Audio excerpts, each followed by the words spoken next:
ಹನುಮಾನ್ ಜಯಂತಿ ಕೂಡ ಬರ್ತಾ ಇದೆ. ಏಪ್ರಿಲ್ 1 ಮತ್ತು 2 ಎರಡೂ ದಿನಗಳನ್ನ ಈ ಸತಿ ಆಚರಣೆ ಮಾಡ್ತಾರೆ ಅನ್ನುವಂಥದ್ದು.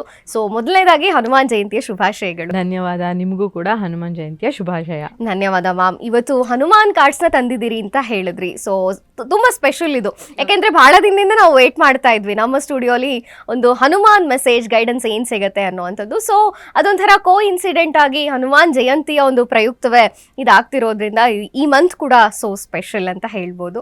So April month over all ಆಗಿ ಹೇಗಿರುತ್ತೆ ಮ್ಯಾಮ್ ಕಾರ್ಡ್ಸ್ ಮೂಲಕ? ಓವರ್ ಆಲ್ ಆಗಿ ಕಾರ್ಡ್ಸ್ ಮೂಲಕ ಎಲ್ಲರಿಗೂ ಮತ್ತೊಮ್ಮೆ ಏಪ್ರಿಲ್ನ ಶುಭಾಶಯಗಳನ್ನು ತಿಳಿಸ್ತಾ ಕಾರ್ಯಕ್ರಮ ಪ್ರಾರಂಭ ಮಾಡೋಣ. ಸೊ ಜನರಲ್ ರೀಡಿಂಗ್ಸ್, ಜನರಲ್ ಆಗಿ ನಮ್ಮ ರಾಜ್ಯ ಇರ್ಬೋದು, ನಮ್ಮ ದೇಶದಲ್ಲಿ ಯಾವ ರೀತಿ ನಡಿಬಹುದು ಏನು ಅನ್ನೋದನ್ನ ಕಾರ್ಡ್ ರೀಡಿಂಗ್ನ ಮೂಲಕ ನೋಡಿ. ನಮ್ಮ ಈ ಸಮಯದಲ್ಲಿ ಸ್ವಲ್ಪ ಈ ಇರಿಟೇಷನ್ ಜಾಸ್ತಿ ಆಗುತ್ತೆ ರಿಲೇಷನ್ಶಿಪ್ಸ್ಗಳಲ್ಲಿ. ಸ್ವಲ್ಪ ಟಾಕ್ಸಿಕ್ ರಿಲೇಷನ್ಶಿಪ್ಪಲ್ಲಿ ಜನ ಸಿಕ್ಕಾಕೊಳ್ತಾರೆ. ಆಮೇಲೆ ಈ ಆಳುವವರ ನಡುವೆ ಕೂಡ ಕೆಲವು ಟಾಕ್ಸಿಕ್ ರಿಲೇಷನ್ಶಿಪ್ಗಳು ಬೆಳೆಯೋದಕ್ಕೆ ಚಾನ್ಸ್ ಇರುತ್ತೆ. ಇನ್ನು ಹಣಕಾಸಿನ ವಿಚಾರದಲ್ಲಿ ಈ ತಿಂಗಳು ಏನಿದೆ, ಈ ತಿಂಗಳು ಸಕ್ಸಸ್ಫುಲ್ ಆಗಿರುತ್ತೆ. ಒಳ್ಳೆ ನಮ್ಮ ಅಂದರೆ ಪ್ರಪಂಚದಾದ್ಯಂತ ನಮ್ಮನ್ನು ತಿರುಗಿ ನೋಡಬೇಕು ಜನ, ಆ ರೀತಿಯ ಒಂದು ಸಿಚುವೇಶನ್ ಬರುತ್ತೆ. ಸೆಲೆಬ್ರೇಷನ್ ಮೂಡಲ್ಲಿ ಎಲ್ಲರೂ ಇರುವಂಥದ್ದು.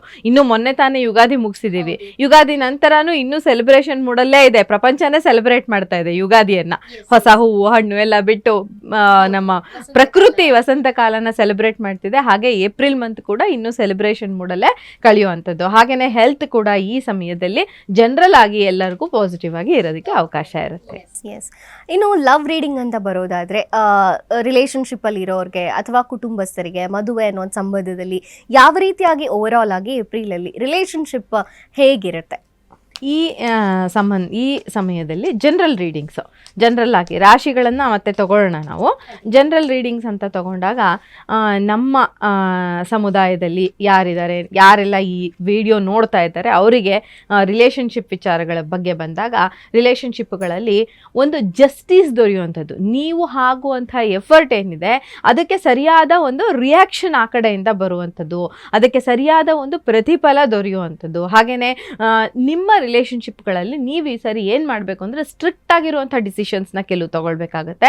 ಹಾಗೆಯೇ ಮ್ಯಾರೇಜ್ ವಿಚಾರದಲ್ಲಿ ಬಂದರೆ ಇದನ್ನು ಆಗಬಹುದಾ ಆಗಬಾರ್ದಾ ಅಂತ ತುಂಬ ಯೋಚಿಸಿ ನೀವು ಡಿಸಿಷನ್ನ ತಗೊಳ್ಬೇಕಾಗತ್ತೆ. ಹಾಗೆಯೇ ಹೊಸದೊಂದು ಬಿಗಿನಿಂಗ್ ಅಂದರೆ ಯಾರನ್ನಾದರೂ ಇಷ್ಟಪಡ್ತಿದ್ದೀರಾ ನೀವು, ಅದನ್ನು ಲವ್ನ ಮುಂದೆ ಕಂಟಿನ್ಯೂ ಮಾಡಬೇಕಾ ಬೇಡವಾ, ಯಾರೆದ್ರಿಗಾದರೂ ಪ್ರೇಮ ನಿವೇದನೆ ಮಾಡ್ಕೊಳ್ತಾ ಇದ್ದೀರಾ ಅಂದರೆ ಅದಕ್ಕೂ ಕೂಡ ಇದು ಪಾಸಿಟಿವ್ ಆದಂತಹ ಟೈಮ್ ಅಂತ ಹೇಳಿ.